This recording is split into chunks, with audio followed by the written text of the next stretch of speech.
Seasonal changes.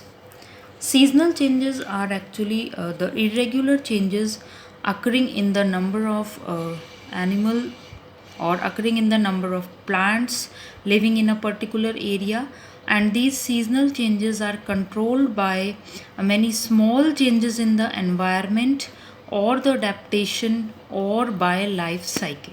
Example, like in rainy season the number of mosquitoes increases, the number of housefly increases, and in summer the number of phytoplanktons are maximum in fresh water, and these also increases at one time of the year or decreases at the another time of the year, so on.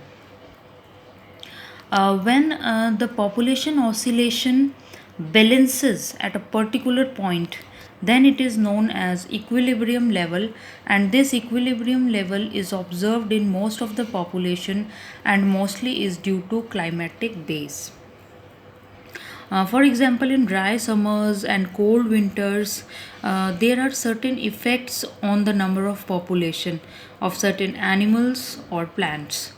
The problem of fluctuation is more because the physical factors such as temperature, humidity, wind are climatic environment of any ecosystem, and these are the factors like temperature, humidity, wind. These keep on changing from time to time as under the certain environmental conditions or the climatic conditions. For example, an irregular variation in population of heron. Heron is actually a bird which was found in Britain.